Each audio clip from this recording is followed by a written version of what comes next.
sebaik-baik persiapan untuk menghadap kepada Allah adalah bersiap dengan ketakwaan. Jika takwa ini kita miliki, kebahagiaan zahir dan batin, keselamatan dunia wal akhirah insyaallah akan dapat kita raih.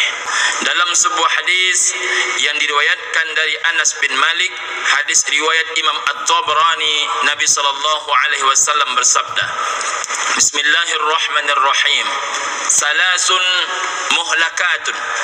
Ada 3 macam perkara, kata Nabi, yang bisa membuat hidup kita binasa, yang bisa membuat hidup kita rusak, yang bisa membuat kebaikan kita hancur. Hidup yang sudah berada di jalur hak bisa berujung kepada yang batil.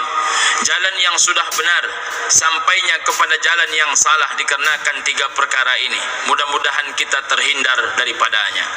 Apa saja 3 perkara yang bisa membuat hidup kita rusak? Pertama, kata Nabi sallallahu alaihi wasallam, hawa muttabaun, hawa nafsu yang diperturutkan.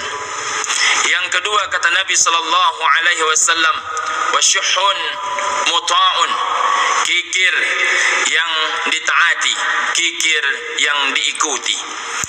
Yang ketiga, kata Nabi sallallahu alaihi wasallam, wa i'jabul mar'i bi nafsih, bangga dengan diri sendiri. Pertama yang bisa membuat hidup kita rusak adalah hawa muttabaun, hawa nafsu yang diperturutkan. Salah satu yang membuat kita istimewa dibandingkan makhluk Allah yang lain, bahkan dibandingkan malaikat sekalipun, adalah ketika manusia diberikan hawa nafsu. Kapan hawa nafsu menjadi sebuah keistimewaan? Kapan dia menjadi sebuah kelebihan? Ketika hawa nafsu ditempatkan di jalan yang tepat, di jalan yang benar, di jalan yang hak, di jalan yang patut, maka kita akan sampai ke jalan kebenaran. Tapi ketika hawa nafsu diletakkan menguasai hati, yang kemudian menguasai akal berfikir, yang kemudian menguasai seluruh anggota badan, patuh mata dibuatnya, patuh kemudian telinga dibuatnya, patuh tangan dan kaki dibuatnya, hingga hawa nafsulah yang menjadi raja. Kita tubuh hanyalah sebatas alat-alat perangkatnya.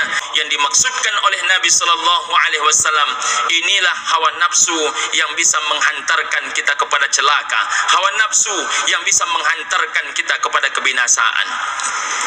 Di antara hawa nafsu yang benar, ketika cinta seorang suami terhadap istri di jalan yang hak, ketika cinta seorang ayah terhadap anaknya di jalan yang benar, ketika cinta seorang anak kepada orang tuanya di jalan yang tepat. Apa itu?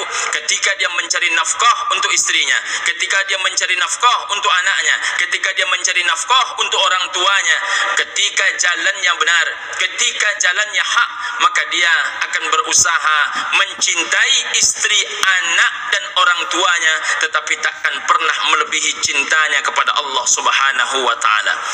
Tapi cinta yang berlebih, hawa nafsu yang diperturutkan, bahkan kata Sayyidina Abu Bakar As-Siddiq radhiyallahu anhu, hati manusia menjadi gelap, pandangan matanya menjadi tak mampu lagi menengok mana yang hak, mana yang batil. Ketika apa?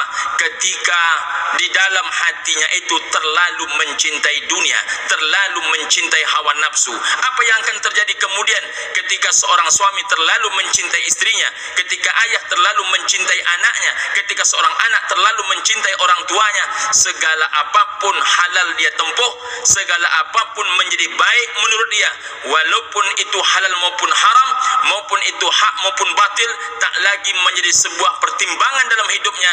Yang penting tujuan tercapai, istrinya senang, anaknya bahagia, orang tuanya mendapatkan apa yang ia inginkan, maka kemudian cara apapun dia tempuh, walaupun Allah tak meridhai apa yang ia lakukan. Ini yang dimaksudkan oleh Nabi sallallahu alaihi wasallam, hawa muttabaun, hawa nafsu yang diperturutkan. Maka dikala itulah terjadi korupsi, dikala itulah terjadi sogok menyogok, dikala itulah terjadi kolusi, dikala itulah terjadi pembenaran sesuatu yang dibatilkan, terjadi sesuatu yang Allah haramkan tetapi dia halalkan, karena hawa nafsu sudah menguasai batin. Inilah yang Allah Ta'ala ingatkan, alhaakumut takasur hatta zurtumul maqabir. Kamu lalai oleh berlomba dan berlomba. Kapan perlombaan itu akan terhenti? Hatta zurtumul maqabir, hingga kamu telah bertemu dengan pintu kuburan. Kalau sampai kita bertemu dengan pintu kuburan,